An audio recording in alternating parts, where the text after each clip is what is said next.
আসসালামু আলাইকুম। আজকে রানবো এগ কোরমা মানে ডিমের কোরমা। এটা সবাই জানে।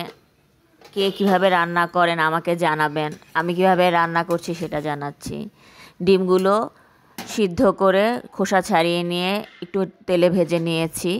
এবার কিছু দুইটা পেস্ট তৈরি করব। প্রথমে কাজু বাদাম কিশমিশ আর মরিচ দিয়ে একটু পানি দিয়ে একটা পেস্ট তৈরি করে নিলাম।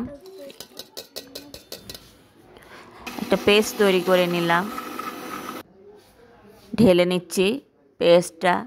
তারপরে যেটা করব সেটা হচ্ছে পেঁয়াজ বাটবো। পেঁয়াজটা পেস্ট করে নিব। পেঁয়াজ পেস্টটা অবশ্যই লাগবে। পেঁয়াজটা একটু পেস্ট করে নিলাম। তারপরে চলে যাচ্ছি মূল রান্নায়। কড়াইয়ে পেঁয়াজ দিলাম, তেজপাতা, দারচিনি, এলাচি, লবঙ্গ দিয়ে একটু ভেজে নিচ্ছি। ভেজে নেওয়ার পরে দিয়ে দিলাম পেঁয়াজ বাটাটা কষতে থাকুক।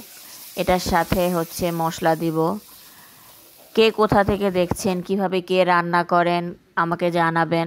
একটু রসুন বাটা, আদা বাটা দিয়ে দিয়েছি, অল্প একটু দিলাম। ধনিয়া গুঁড়া দিলাম, একটু কাঁচা শুকনো মরিচের গুঁড়া। একটু কালার হবে, দেখতে ভালো লাগবে সেজন্য দেয়া। এবার হচ্ছে মশলাটা কষিয়ে নিব, ভালো করে কষিয়ে নিব, নেড়ে চেড়ে দিচ্ছি। বন্ধুরা, আপনারা কি আমার ভিডিও দেখে সাবস্ক্রাইব করছেন না? আপনাদের কি পছন্দ হচ্ছে না? আপনারা কেন লাইক শেয়ার করছেন না, সাবস্ক্রাইব করছেন না? যারা যারা দেখছেন নতুন, অবশ্যই সাবস্ক্রাইব করবেন আশা করি। ভালো কি লাগছে না, কি করলে ভালো লাগবে সেটা অবশ্যই জানাবেন। দিয়ে দিলাম কাজু বাদামের পেস্টটা। দেওয়ার পরে ডিমটা দিয়ে দিলাম। ভেজে রাখা ডিমটা দিয়ে দিচ্ছি। কেমন মাখা মাখা হয়েছে দেখেছেন? গা মাখা মাখা হয়ে গেছে সবগুলো। গন্ধটাও কিন্তু অসম্ভব সুন্দর বের হয়েছিল। এবার যেটা দিলাম, অনেকে টক দই দেয়, আমার টক দই ছিল না। আমি একটু দুধ দিলাম, অল্প একটু দুধ দিয়েছি, বেশি দুধ দেইনি।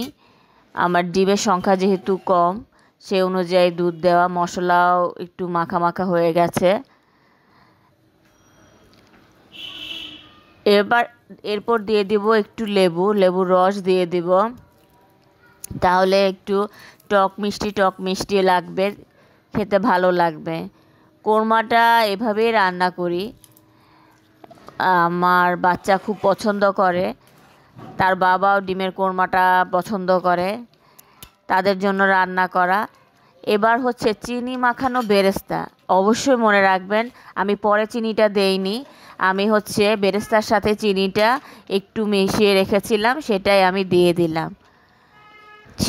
দিয়ে দিচ্ছি। দিয়ে দিলাম কয়েকটা কাঁচামরিচ। তেলটা উপরে ভেসে আসছে, আপনারা অবশ্যই দেখতে পাচ্ছেন। হয়ে গেল আমার ফাইনাল। আপনাদের ভালো লাগলে অবশ্যই আপনারা সাবস্ক্রাইব করবেন। আপনাদের সাবস্ক্রাইবের আশায় থাকবো। কেমন লাগলো লাইক দিবেন, শেয়ার করবেন, ভালো লাগবে, সাথে থাকবেন। আবার দেখা হবে। আল্লাহ হাফেজ।